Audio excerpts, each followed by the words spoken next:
just had a drink. So number 3, John was adamant that we use a Black 47 song, and I really didn't know which one to use, except that I had checked out which songs were selling most on iTunes, because I do that sometimes for other bands. You can often find out which is their best song by the ones that fans are buying on iTunes. And right up at the top was this song, Father Jim. And it's not from one of our best-known albums, Elvis Murphy's Green Suede Shoes. But I was surprised because it's right up there with James Connolly and Living in America and Funky Kaylee. So I've watched that for a number of years and thinking, who is downloading this? And it's just one of those songs that has found its own audience. It's about my uncle, Father Jim Hughes, who was a Colombian father. And he spent most of his life out in the Philippine Islands and in China. He was actually put in jail by Chairman Mao way back in the 50s, I think it was. But he came back to Wexford for a break, as missionary priests do. And we couldn't get over him. He was just so strange. For one thing, he never spoke, which is really something for a priest, as you can imagine.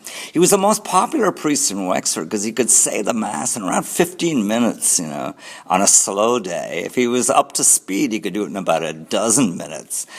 So he attracted a huge crowd of ne'er-do-wells. And I was his altar boy on quite a number of occasions. You had to be really on your toes, because we used to call him Father Speedy Gonzalez. He could move around so fast. But he was a strange dude. He became fascinated with the Reverend Ian Paisley, and he reckoned that if he could sit down and have a smoke with the Reverend Ian and have a couple of shots of Bushmills or Jemsons, depending on what they were drinking that night, that he could talk some sense into the Reverend Ian, maybe even reconvert him to Catholicism. So we set out from Donegal, where my aunt lived. Instead of going back to Wexford, where we were from, he took us on a journey through the north of Ireland. And what happened is in this song. If you want another version of it, a deeper and longer version, you can read my memoir, Green Suede Shoes, because I think I get more into what actually happened in there.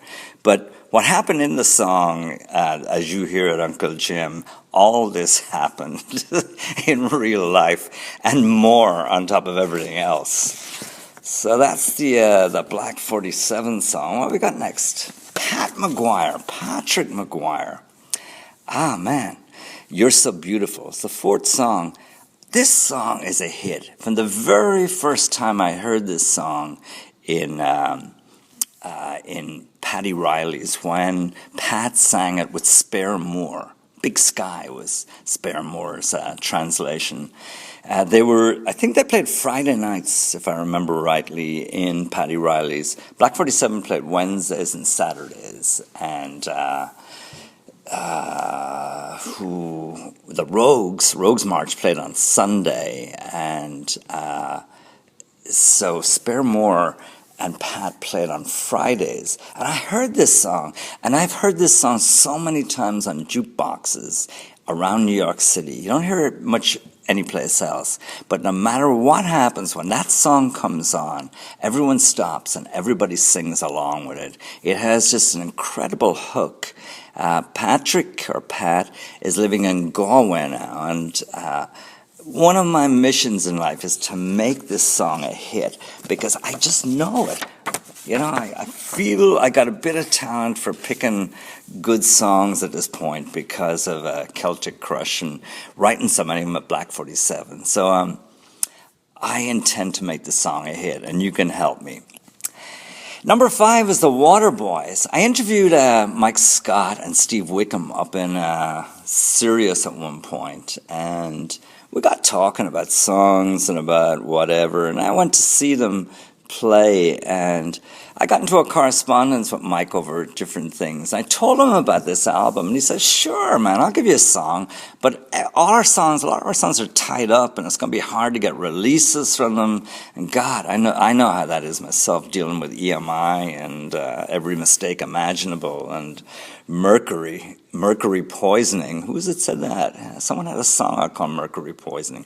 Anyway, he said, but I have this one track called Savage Earth Heart, and it's live from the Glastonbury Festival. And he said, it might be a little heavy. He said, it's rip-roaring guitar stuff, but listen to it. And I listened to it, and it is just an amazing live track. It rips through everything. And for many people, the Waterboys say a lot about Celtic music. Mike Scott is a wonderful performer, and even more so, he's a great songwriter. And I think and just in general, a good guy. But I think you'll find that Savage Earth Heart, live from Glastonbury, is one hell of a track. Number 6. How am I doing there, man? I got 7 to go. Number 6, John Spillane.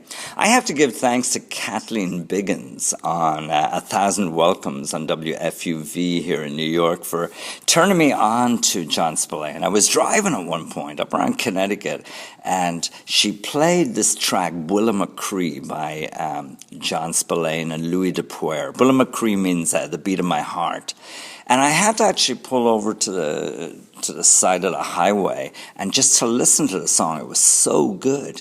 And I got the album. It's just a great album. Bulla McCree. What's it from? It's from the Gaelic Hit Factory. And it turned out that a guy I grew up with in Wexford is their manager, Lorcan Ennis.